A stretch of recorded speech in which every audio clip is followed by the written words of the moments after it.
بسم اللہ الرحمن الرحیم۔ سامعین کرام، اللہ تبارک و تعالی نے اہل ایمان کے ساتھ اپنی محبتوں کا اظہار جہاں فرمایا، اللہ تبارک و تعالی نے اہل ایمان کو جن انعامات اور احسانات سے نوازا، ان میں سب سے بڑا انعام زمین کی زندگی بسر کرتے ہوئے، دنیا میں رہتے ہوئے اللہ تبارک و تعالی نے جہاں قرآن مکرم میں، قرآن کریم میں، فرقان حمید میں اہل ایمان کو خطاب فرمایا، وہاں اللہ تبارک و تعالی نے اہل ایمان کے ساتھ ایک وعدہ بھی فرمایا۔ سورۃ النور پارہ نمبر 18،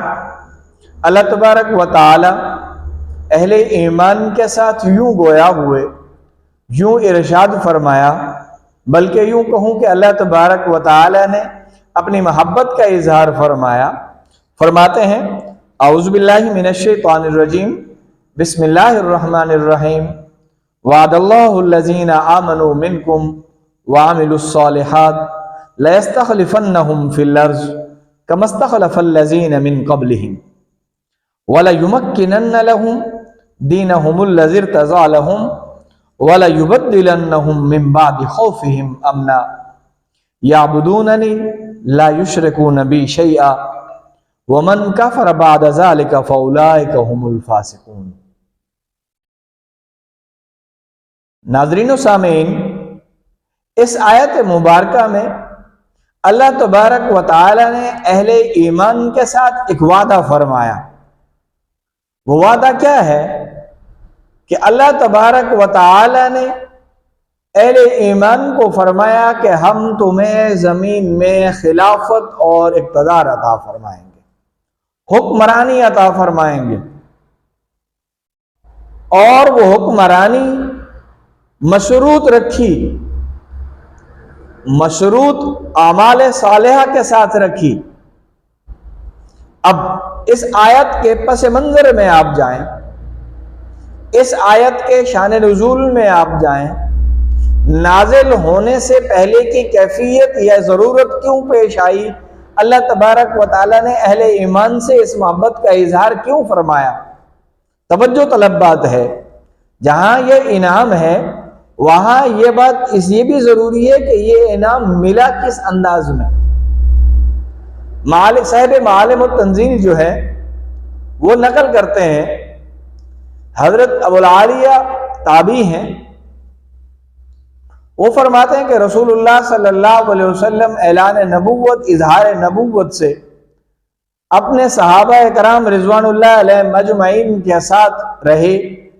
مستقیم رہے، مشرکین، کفار، منافقین طرح طرح کی اذیتیں پہنچاتے رہے، آپ برداشت فرماتے رہے، صحابہ کرام کو صبر کی تلقین فرماتے رہے،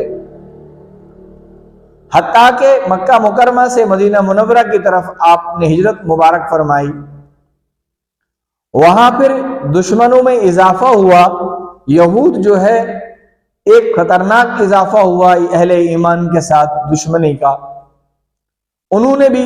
اذیتوں میں، تکلیفوں میں، دشمنی کے اظہار میں کوئی کمی نہ کی۔ تو وہ کیفیت جو مکہ مکرمہ میں تھی اہل ایمان کی، وہ وہاں بھی یہی رہی کہ اپنے آپ کو ہمیشہ غیر محفوظ نہ سمجھنا۔ تو ایک مرتبہ ایک صحابی، پیارے صحابی نے رسول اللہ صلی اللہ علیہ وسلم کے سامنے یہ اظہار کیا کہ حبیب کبریا، رحمت للعالمین پیغمبر، کیا کبھی کوئی ایسا وقت بھی آئے گا، کوئی ایسا زمانہ بھی آئے گا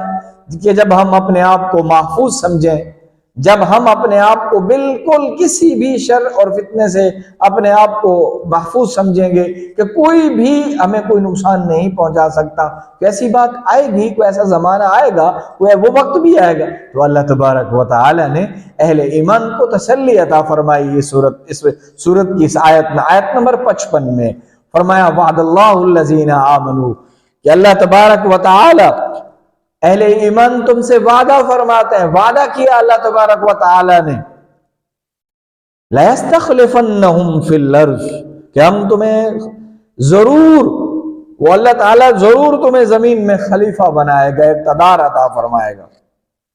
كَمَا اسْتَخْلَفَ الَّذِينَ مِن قَبْلِهِمْ، کہ جس طرح اللہ تبارک و تعالیٰ نے پہلے خلیفہ بنایا، زمین میں اقتدار عطا فرمایا۔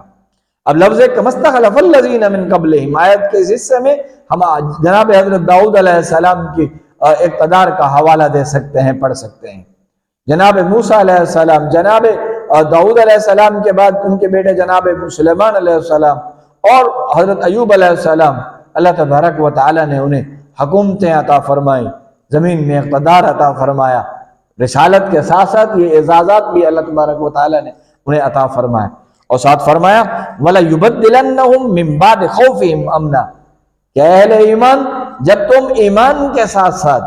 یعنی صحابہ کرام اس وقت مخاطب ہیں، اور اس کے بعد قیامت تک ہر ایک مومن اس سے مخاطب ہے، اللہ تبارک و تعالیٰ اس سے بات فرما رہے ہیں، وعدے کا اظہار فرما رہے ہیں، اور کیا فرما رہے ہیں؟ وَلَيُبَدِّلَنَّهُمْ مِن بَعْدِ خَوْفِهِمْ أَمْنًا، کہ اہل ایمان کہ ہم تمہارے اس خوف کو امن میں تبدیل کر دیں گے، اور یعبدوننی لا یشرکون بی شیئا، کہ جب تمکنت بھی ہم نے دے دی اور تمہارے لیے اس دین کو جسے ہم نے پسند کیا اسے مضبوط بھی کر دیا، جب تم نے اپنے اعمال درست کر دیے، اعمال صالحہ اختیار کیے، جس طرح پہلے ہم نے خلافت اور اقتدار عطا کیا تھا اہل ایمان، اب ہم بھی تمہیں اقتدار اور خلافت عطا کر سکتے ہیں۔ شرط یہی ہے کہ وعد اللہ الذین آمنوا منکم وعملوا الصالحات، اعمال صالحہ۔ آج ہمارا حال کیا ہے؟ ہر وقت، ہر لمحہ، ہر ایک صالح آدمی، ہر ایک عالم، ہر ایک میسنجر اپنے اپنے میسج میں یہی بات کرتا چلا جا رہا ہے کہ محاسبے کا درس دے رہا ہے ہر ایک ایمان والے کو، جس نے بھی لا الہ الا اللہ محمد الرسول اللہ پڑھا، اسے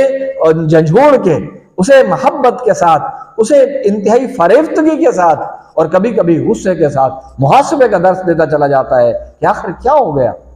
ہم وہی ہیں، قرآن وہی ہے، اللہ تبارک و تعالیٰ کی ذات اقدس وہی ہے، کہ یا تو یہ عالم تھا کہ زمین کے اندر خلافت تھی، یا یہ عالم تھا کہ 22 لاکھ مربع میل کا حکمران، پھر یہ عالم تھا کہ 44 لاکھ مربع میل پہ اسلام کی حکومت، پھر یہ عالم تھا کہ 64 لاکھ مربع میل پہ اسلام کی حکومت۔ کہاں روم، کہاں فارس، کہاں یہ ایشیا کا یہ علاقے، کہاں نجد، کہاں شام، ہر ایک علاقے پہ مسلمانوں کی حکومت، اور آج ہر ایک علاقے میں مسلمان پس رہا ہے۔ وجہ کیا ہے؟ وجہ یہی ہے کہ ہم نے اللہ اور اس کے رسول کی تعلیم کو چھوڑ دیا، اعمال صالحہ کو ہم نے ترک کر دیا، اعمال صالحہ کو ترک کر دیا ہم نے۔ لازم بات ہے کہ اپنا محاسبہ کرتے ہوئے ہم کوشش کریں، ہم یقینی بنائیں کہ ہم سے تنگ کوئی نہ ہو،